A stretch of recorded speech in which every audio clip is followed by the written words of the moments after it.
সুপ্রিয় দর্শক, আমন্ত্রণ জানাচ্ছি আলোচনা অনুষ্ঠান চায়না ফোকাসে।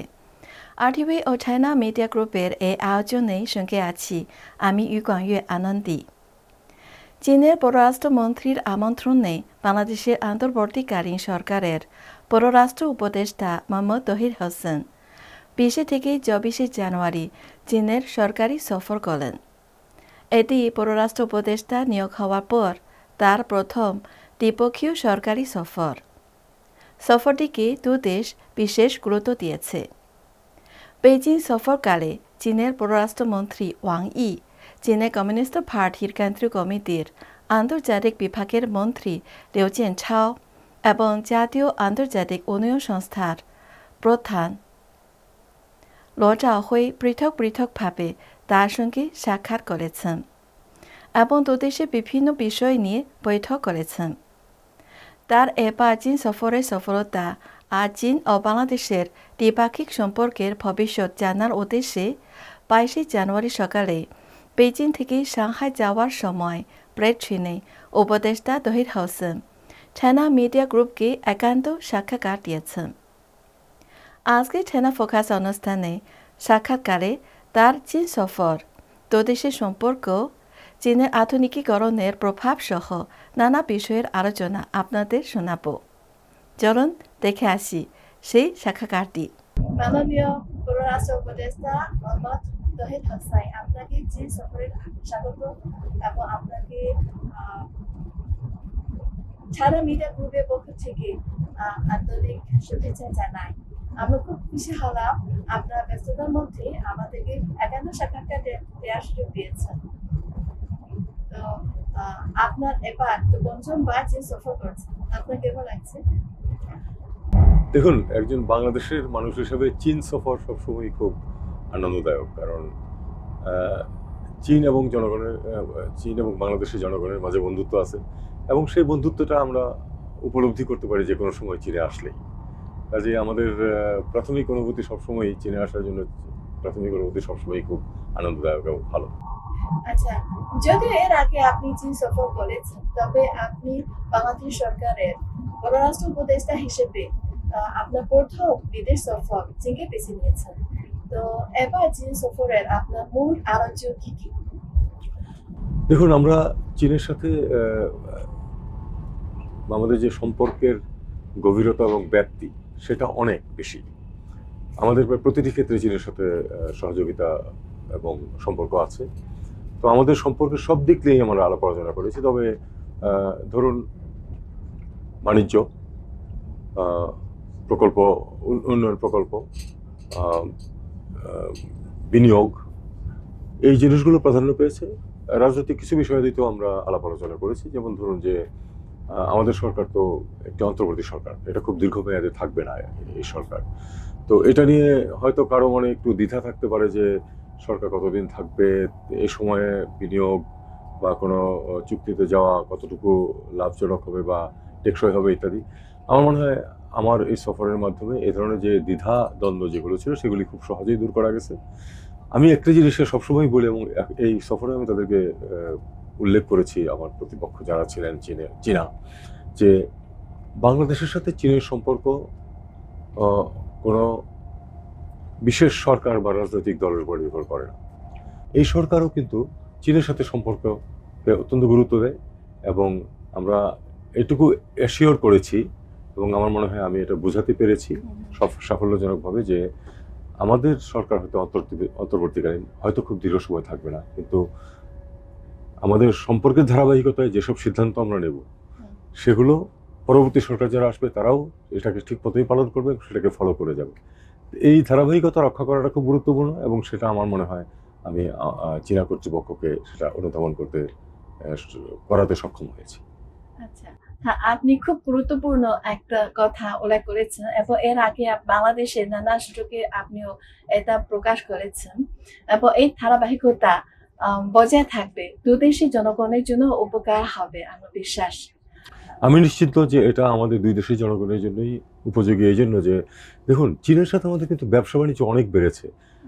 সহস্রাধিক চীনা কোম্পানি আমাদের দেশে ব্যবসা করছে, এটা কিন্তু সবাই জানে না হয়তো। কিন্তু আমি যখন কোনো পার্কে হাঁটতে যাই সেখানে কিন্তু আমি চীন দেশের মানুষদেরকে পাই যে তারাও কয়েকজন খাচ্ছে সেখানে। এটা একদম স্বাভাবিক একটা দৃশ্যে পরিণত হয়েছে। চীনের সাথে আমাদের সাংস্কৃতিক বন্ধনও অনেক দিনের পুরনো। আপনারা দীর্ঘদিন যাবৎ বাংলা ভাষায় সম্প্রচার করছেন। বস্তুত সেটা এমনকি আপনাদের সাথে সম্পর্ক, কূটনৈতিক সম্পর্ক প্রতিষ্ঠারও আগে থেকে এটা চলছে। তো এই জিনিসগুলো আমাদের মাঝে আছে এবং আমাদের মানুষ কিন্তু এ ব্যাপারে ওয়াকিবহাল। আমাদের বাণিজ্য শুধু যে একতরফা তাও নয়। যেমন আমরা এটা ঠিক যে আমাদের বিরাট বাণিজ্য বৈষম্য আছে। আমরা খুব সামান্য এক্সপোর্ট করি এবং ইম্পোর্ট করি তার থেকে অনেক অনেক বেশি।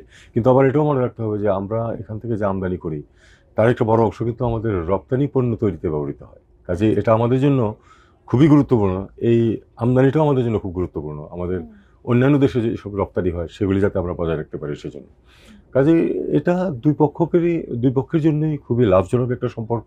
আপনি উল্লেখ করেছেন 40 বছর হলো চীন ও বাংলাদেশের দ্বিপাক্ষিক সম্পর্ক প্রতিষ্ঠা 50তম বার্ষিকী।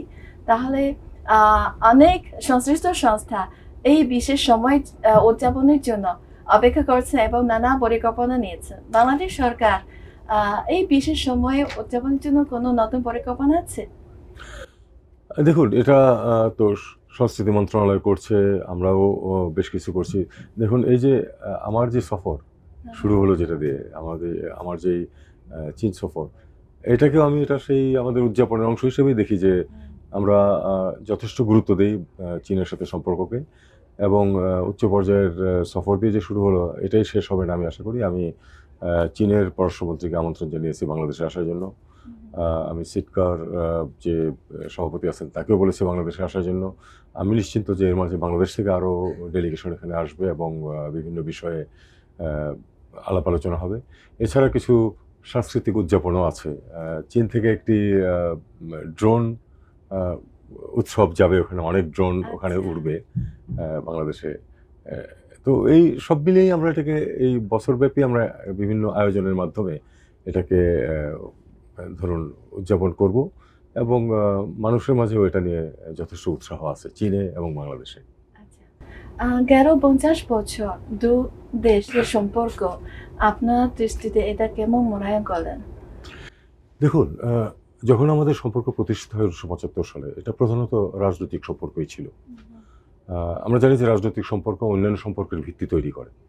রাজনৈতিক সম্পর্ক যখন ভালো থাকে তখন অর্থনৈতিক সম্পর্ক এগিয়ে আসে। প্রাথমিক অবস্থায় কিন্তু শুরু হয়েছিল যে চীন আমাদেরকে কিছু বন্ধুত্বের নিদর্শন হিসেবে কিছু উপহার মতো দিয়েছিল। আমরা জানি যে 8টি ফ্রেন্ডশিপ ব্রিজ আছে যেটা চীন কিন্তু অনুদান হিসেবে দিয়েছে আমাদেরকে। 9মটি নিয়ে এখন কথাবার্তা হচ্ছে, 9ম ব্রিজটা নিয়ে কথাবার্তা হচ্ছে এবং 6ষ্ঠ ব্রিজটা একটু মেরামতের প্রশ্ন আসছে। এইসব বিষয় নিয়ে আমরা কথাবার্তা বলেছি। তো এটা হলো একেবারেই গ্রান্ট, এদিকে কিন্তু শুরু হয়েছে। পরবর্তীকালে কিন্তু গ্রান্টের চেয়েও বেশি গুরুত্বপূর্ণ হয়ে উঠেছে গ্রান্ট। তো আপনি জানেন যে সীমা আছে একটা সবসময়, এর চেয়ে অনেক বেশি গুরুত্বপূর্ণ হয়েছে যে পারস্পরিক যে ঋণের ভিত্তিতে বিভিন্ন প্রকল্পে যে অর্থায়ন। বস্তুত চীন বাংলাদেশের অনেক প্রকল্পে ঋণ অর্থায়ন করেছে যেগুলি বাংলাদেশের মানুষের জন্য, বাংলাদেশের অর্থনীতির জন্য খুবই উপকারী হয়েছে। আমরা জানি যে এই যে পদ্মা সেতুর উপর দিয়ে যে রেল কানেকশন, তারপরে কর্ণফুলী নদীর নিচে দিয়ে টানেল, এরকম আরও অনেক বড় বড় প্রকল্পে কিন্তু চীন অর্থায়ন করেছে। চীনা কন্ট্রাক্টররা যাদের বিস্তর অভিজ্ঞতা আছে বড় বড় প্রজেক্টের ক্ষেত্রে, তারা কিন্তু এমনকি যেখানে চীন অর্থায়নে জড়িত না সেখানেও কিন্তু চীনা কন্ট্রাক্টররা কাজ করেছেন বাংলাদেশে অনেকগুলো। সেটাও বাংলাদেশের অর্থনীতিতে ভালো রকম অবদান রেখেছে। তো এই হিসাবে আমি মনে করি যে আমাদের রাজনৈতিক সম্পর্ক স্মুথ, অর্থনৈতিক সম্পর্কে যথেষ্ট অগ্রগতি হয়েছে বিভিন্ন ইস্যুতে এবং এই অগ্রযাত্রা অব্যাহত থাকবে আগামী দিনগুলিতেও। একটু আগে আপনি যে কিছু প্রকল্পের কথা উল্লেখ করেছেন তার মধ্যে কিছু প্রকল্প চীনের বেল্ট অ্যান্ড রোড উদ্যোগের আওতায় আছে। তাহলে এই কাজগুলো মানে আপনাদের কেমন মূল্যায়ন করেন? দেখুন, চীনের বেল্ট অ্যান্ড রোড ইনিশিয়েটিভে আমরা কিন্তু দক্ষিণ এশিয়ার মধ্যে আমরাই প্রথম যোগ দিয়েছি। হ্যাঁ, এটা একটা এবং বিশেষ রেকর্ড। কারণ আমরা মনে করেছি যে এটাতে রাজনীতি নেই, এটা হলো আসলেই অর্থনৈতিক অগ্রগতির জন্য গুরুত্বপূর্ণ এবং আমাদের দৃঢ় বিশ্বাস যে এই প্রকল্প যদি আরও এগোয় তাহলে সেটা চীনের জন্য যেমন লাভজনক হবে, বাংলাদেশের জন্য লাভজনক হবে। আমরা এই প্রকল্পে আছি এবং এর অধীনে বেশ কিছু কানেকশন সৃষ্টি করা হয়েছে। সেগুলি আমাদের অভ্যন্তরীণ যোগাযোগে যেমন অবদান রাখছে, তেমনি বহির্বিশ্বের সাথে যোগাযোগে অবদান রাখবে। ব্যবসা বাণিজ্য বলুন, প্রজেক্ট বলুন, সব কিছু তো মানুষের জন্যই। কাজে মানুষে যখন যোগাযোগ বাড়বে, তখন পরিস্থিতি পরিবেশও আরও ভালো হবে, সম্পর্ক অটোমেটিক্যালি তখন জোরদার হবে। আচ্ছা, হ্যাঁ, এর আগে বাংলাদেশে বেশ কিছু বড় প্রকল্প নির্মাণ কাজ শেষ করেছে। তো আমরা মিডিয়া থেকে শুনেছি পরবর্তীতে হয়তো এমন কিছু ছোট তবে সুন্দর এবং মানুষের জন্য উপকৃত প্রকল্প যেন হবে। আমরা চীনা ভাষা বলে ছোট এবং বিউটি। হ্যাঁ, এটা আপনার কোনো উদাহরণ?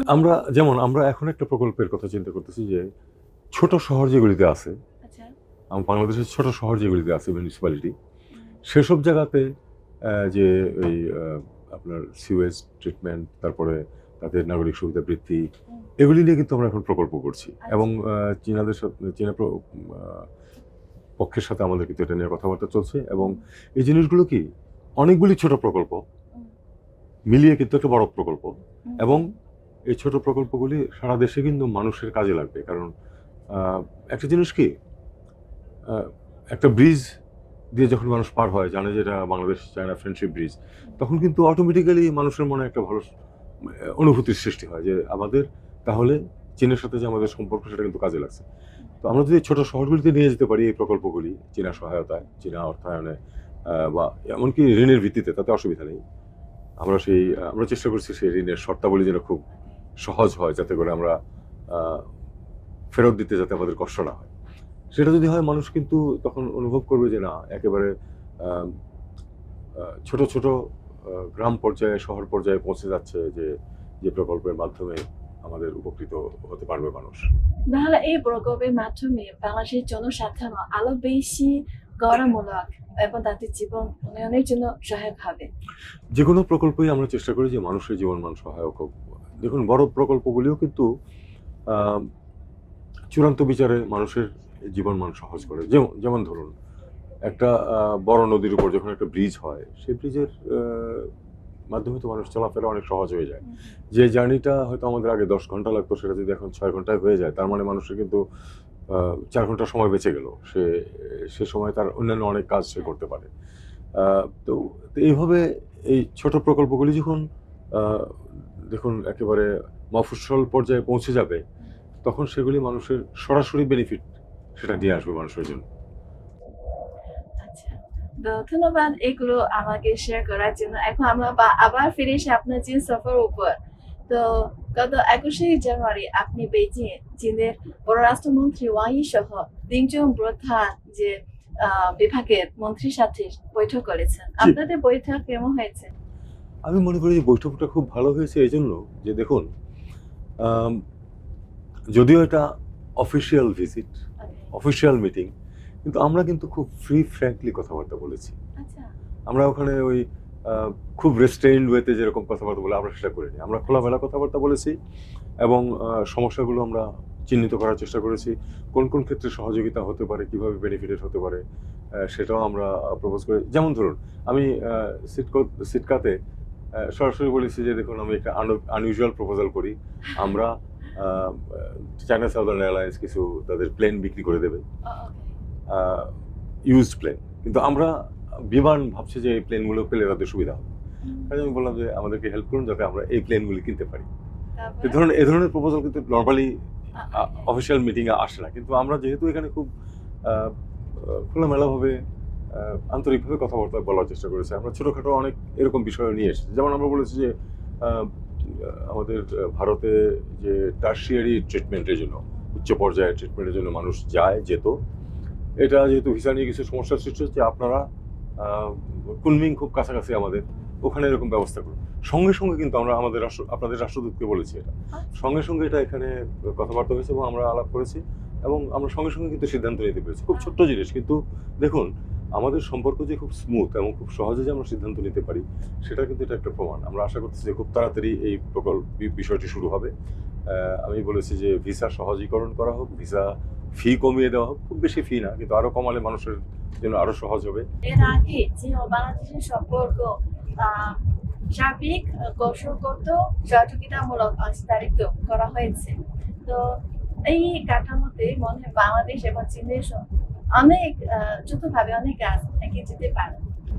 আমি নিশ্চিন্ত যে এটা এই প্রসেসটা কন্টিনিউ করবে। আমাদের মাঝে যে আমরা তো সিদ্ধান্ত নিয়েছি যে আমাদের সম্পর্ককে আরো উচ্চতর পর্যায়ে নিয়ে যাব। কাজে সেই ক্ষেত্রে আমার মনে হয় দুই দেশ আন্তরিকভাবে কাজ করছে এবং ভবিষ্যতে আমাদের সম্পর্ক উত্তরোত্তর আরো বৃদ্ধি পাবে।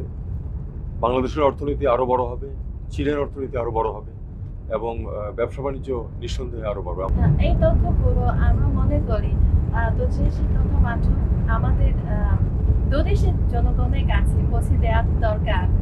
যেমন চীনাদের শিল্পপতিদেরও জানা দরকার বাংলাদেশে কি কি সুযোগ সুবিধা আছে, তাহলে তারা বাংলাদেশে এসে বিনিয়োগ করার যে আগ্রহ আরো বাড়বে। আমার মনে হয় আজকে আপনারা যে কাজটা করছেন সেটা তারই অংশ। আমার এই কথাগুলো আপনাদের শুধু তো বাংলাদেশের বাংলাভাষীদের জন্য না, আমি নিশ্চিত এই কথাগুলো আপনাদের চীনা যেই অডিয়েন্স আছে তাদের কাছেও পৌঁছতে পারে। আমরা এর মধ্যেই আপনাদের পক্ষ থেকেও কিন্তু চীনা ভাষায় প্রেস রিলিজ দেওয়া হয়েছে, এখানে কি কি কথাবার্তা হয়েছে সবই পজিটিভ। তো আমি আশা করি যে আমি আরেকটি কথা বলার চেষ্টা করেছি, সেটা হলো যে যারা বিনিয়োগ করেন তারা অনেক সময়, আমি যেটা বলছি যে আমরা খুব খোলামেলা কথা বলেছি, যে বিনিয়োগকারীরা অনেক সময় যখন একটি এই ধরনের আমাদের যেরকম সরকার এরকম সরকার থাকে তখন তারা একটু অনিশ্চিত থাকেন যে এরপরে কি হবে। আমি শুধু এই জিনিসটার উপর গুরুত্ব দিয়েছি যে আপনারা ইতিহাসের দিকে তাকান, গত 50 বছরে সরকার পরিবর্তন হয়েছে বহুবার, কখনোই কিন্তু চীনা কর্তৃপক্ষের সাথে চীনা মানুষের সাথে সম্পর্ক কিন্তু কখনো এফেক্টেড হয়নি, কোনো ক্ষতিগ্রস্ত হয়নি। এমনকি চীনের বিনিয়োগ নিয়েও কখনো কোনো সমস্যার সৃষ্টি হয় না। কাজেই আমাদের এই সরকার হয়তো দীর্ঘমেয়াদী নয়, কিন্তু এরপরে তো একটা সরকার আসবে। আপনারা এখন থেকেই ব্যবস্থা নিতে থাকুন, কোনো সমস্যা নেই। আপনারা এখন যা করবেন, আপনারা যদি এখন বিনিয়োগের সিদ্ধান্ত নেন, আপনি নিশ্চিত থাকতে পারেন যে আগামী সরকার এসেও সেখানে সেই বিনিয়োগই চাবে, আপনাদেরকে তখনও বলবে যে হ্যাঁ আপনারা আসুন বিনিয়োগ করুন। কাজে সিদ্ধান্ত নিতে কোনো সমস্যা নেই, প্রস্তুতি নিতে কোনো সমস্যা নেই, কাজ শুরু করতে কোনো সমস্যা নেই। চীনাদের জন্য দুয়ার সবসময় খোলা থাকবে, চীনা ব্যবসায়ীদের জন্য। আপনার এই কথাটা খুব গুরুত্বপূর্ণ, কারণ আমরা তো জানি যখন নতুন সরকার প্রতিস্থাপন অনেক চীনা শিল্পপতি তারাও কিছুদিন ধরে অপেক্ষা করেছেন। এই অপেক্ষার প্রয়োজন নেই সেটা আমি বলার চেষ্টা করছি, কারণ এটা একটা কন্টিনিউয়াম হবে। যেই সরকারে আসুক না কেন, আমরা যেসব কাজ করব তার কোনোটাই তারা বাতিল করবেন না, তারা কিন্তু প্রতিটাকেই এগিয়ে নিয়ে যাবেন। যেহেতু কোনো একজন চীনা শিল্পপতি যদি আজকে 10 বছর সামনে চিন্তা করে একটা ইনভেস্ট করেন, সরকার যদি 1 বছর পরেও পরিবর্তন হয়, 2 বছর পরেও যদি হয়, কিন্তু কোনো সমস্যা হবে না। এরপরে তো পরবর্তী সরকার 4 বা 5 বছরের জন্য আসবে, এরপরে আবার পরিবর্তন হবে, কিন্তু তার ব্যবসার কিন্তু কোনো ক্ষতিগ্রস্ত হবে না, এটা আমরা নিশ্চিন্ত হয়ে ব্যাপারে। এই কারণে এই জিনিসটা আমরা কনভিন্স করতে চাই চীনা ইনভেস্টরদেরকে যে তারা আসুন এবং ইনভেস্ট করুন বাংলাদেশে। এখন চায়না মিডিয়া গ্রুপ হলো চীনের রাষ্ট্রীয় আওতার মধ্যে যে বৃহত্তম তথ্য মাধ্যম। আমরা তো 55 বছর ধরে বাংলা ভাষা অনুষ্ঠান প্রচার করে আসছে। তো তাহলে আমরা আশা করি ভবিষ্যতে যে বাংলাদেশের জনগণের সম্পর্ক এবং বোঝাপড়া আরো গভীরতর করার জন্য আমরা নিজের একটা ভূমিকা পালন করবো। এবং আমাদের উপর আপনার কি প্রত্যাশা আছে, আমরা আপনার কাছে জানতে চাই। আপনাদের কাছে আমার প্রত্যাশা হচ্ছে যে আপনারা যেটা বলছেন এই জিনিসটাই, যে বাংলাদেশকে আপনারা আপনাদের মিডিয়ায় সঠিকভাবে উপস্থাপন করুন। আমরা আপনি জানেন যে গত 4-5 মাস ধরে আমরা প্রচণ্ড ধরনের মিসইনফরমেশন, ডিসইনফরমেশন এবং একেবারেই সরাসরি মিথ্যাচার এর শিকার। বিশেষ করে আমাদের পার্শ্ববর্তী দেশের মিডিয়া, যেটা তারা একটা অত্যন্ত নেতিবাচক ভূমিকা পালন করে আসছে। এটা বিবিসির একটা সার্ভে আসছে যে 124টা মিথ্যা তথ্য বাংলাদেশ সম্বন্ধে দেওয়া হয়েছে গত 1 বছর ভারতীয় মিডিয়াতে। তো আমরা ভারতীয় মিডিয়াতে আমাদের যে বন্ধুরা আছে তাদেরকেও আমরা ইমপ্রেস করার চেষ্টা করছি যে আপনারা তো বাংলাদেশে আসুন, এসে দেখুন কি ঘটছে এবং সেটা উপস্থাপন করুন। অবশ্যই এটাও আমাদের দায়িত্ব এবং আমাদেরও নিজের কর্তব্য এবং বাংলাদেশ আর চীনের সম্পর্ক এবং জনগণের মধ্যে যে সুসম্পর্ক এটা সময় পরীক্ষা পার হয়েছে, তাই না? তো দেখুন, অনেক বিষয় আমরা জানি না, এগুলি কিন্তু জানানোর বিষয় আছে। যেমন আমি বলেছি এবার চট্টগ্রাম থেকে ফ্লাইট চালু করা যেত, কারণ চট্টগ্রাম অঞ্চল থেকে প্রচুর মানুষ আসে, তারা চিরাং থেকে ঢাকা যেতে হয়, ঢাকা থেকে আসতে হয়। আমি বলেছি যে আপনারা প্রাথমিকভাবে সপ্তাহে 3টা ফ্লাইট চালু করুন চিটাগং থেকে, দেখবেন যে ফ্লাইট বোঝাই হয়ে আসছে, তখন আপনারা আরো বাড়ান। আমাকে প্রশ্ন করা হয়েছিল, আমি তো আশা করি, আমাকে প্রশ্ন করা হয়েছিল যে চট্টগ্রামে কি আন্তর্জাতিক বিমানবন্দর আছে? চট্টগ্রামে আন্তর্জাতিক বিমানবন্দর আছে গত 20 বছর যাবত, এবং সেখানে ওয়াইড বডি প্লেন নামতে পারে, ওয়াইড বডি প্লেনও নামতে পারে। এখানে তো আমাদের সাধারণত বিগ সাইজ এয়ারক্রাফট আসে এখানে। এই তথ্যটা জানা, এটা কিন্তু গুরুত্বপূর্ণ। এই তথ্যটা জানা ছিল না চীনে, তো এই তথ্যটা আমরা দিলাম। এটা একটা ইম্পর্টেন্ট জিনিস। এখন তাহলে চিন্তা করতে পারবে যে চিটাগং থেকে সরাসরি ফ্লাইট আসতে পারে, এবং এটা শুরু হলে কিন্তু যোগাযোগ আরো বাড়বে। চিটাগংয়ে যেহেতু চাইনিজ ইপিজেড হতে যাচ্ছে, এসিজেড হতে যাচ্ছে, সেখানে চীনারা বিনিয়োগ করবে। তারা নিশ্চয়ই চাইবেন, যারা যে ব্যবসায়ীরা যাবেন তাদের সময়ের দাম আছে, তারা চাইবেন যে আবার ঢাকা থেকে চিটাগং থেকে ঢাকা যাবো, গিয়ে 3 ঘন্টা থাকবো, তারপরে প্লেন নেবো। কিন্তু তারা যদি দেখে যে চিটাগং থেকে সরাসরি তারা চলে আসতে পারছে, তারাও কিন্তু উপকৃত হবেন, তারা খুশি হবেন। আমাদের প্রেসিডেন্ট শি জিনপিং তিনি বলেছেন, এখন যে বিশ্ব প্রায় 100 বছরের মধ্যে যে এখনকার মতো এত বড় পরিবর্তনের মধ্যে ছিল না। এখন সব দেশে নানা চ্যালেঞ্জ সম্মুখীন হচ্ছে। তো এই চ্যালেঞ্জ আমরা কিভাবে অতিক্রম করব, এবং এই সময় যেমন বাংলাদেশ ও যুক্তরাষ্ট্রের সম্পর্ক, বাংলাদেশ ও ইন্ডিয়ানের সম্পর্ক এবং বাংলাদেশ ও চীনের সম্পর্ক, এটাও একটা নতুন উদ্যোগ বা নতুন ব্যবস্থা নেওয়ার সময়। আমি একটা টার্ম মাঝে মাঝে ব্যবহার করি যে ইতিহাসের গতি অনেক বেড়ে গেছে। আগে যেটা 100 বছরে হতো সেটা এখন 10 বছরে হয়ে যায়। এই আগে যেটা এই মনে করুন 50 বছর আগে যেটা পরিবর্তন আসতে 10 বছর 20 বছর লাগতো, সেটা এখন 1 বছর 2 বছরে হয়ে যাচ্ছে। তো এটার সাথে আমাদের তাল মেলাতে হবে। আপনি যে অন্যান্য দেশের সাথে সম্পর্কের কথা বলছেন, আমাদের জন্য প্রতিটি দেশের সাথে সম্পর্কই গুরুত্বপূর্ণ। ধরুন ভারতের অবস্থানগত কারণে ভারতের সাথে সম্পর্ক আমাদের অত্যন্ত গুরুত্বপূর্ণ। আমরা চাই যে একটা গুড ওয়ার্কিং রিলেশন, আমি এই টার্মটা ব্যবহার করি, একটা ভালো কার্যকর সম্পর্ক ভারতের সাথে আমাদের থাকুক, যেটাতে বাংলাদেশের স্বার্থ রক্ষিত হবে, ভারতের স্বার্থ রক্ষিত হবে, পারস্পরিক শ্রদ্ধা সম্মানের ভিত্তিতে। একইভাবে আমরা চাই যে যুক্তরাষ্ট্র আমাদের সবচেয়ে বড় বাজার। আমরা যেমন সবচেয়ে বেশি ইম্পোর্ট করি চীন থেকে, আমরা কিন্তু সবচেয়ে বেশি এক্সপোর্ট করি মার্কিন যুক্তরাষ্ট্রে। কাজে এটা আমাদের জন্য খুব গুরুত্বপূর্ণ। কাজেই মার্কিন যুক্তরাষ্ট্রের নতুন সরকার এসেছে, আমরা নিশ্চিত যে এই সরকারের সাথে আমরা একটা সুসম্পর্ক গড়ে তুলতে পারবো, এবং আমরা এক ধরনের ব্যালেন্স রিলেশন চাই, যাতে এক দেশের সাথে সম্পর্ক আরেক দেশের সাথে সম্পর্ককে এফেক্ট না করে। এটা হলো আমাদের মূলনীতি।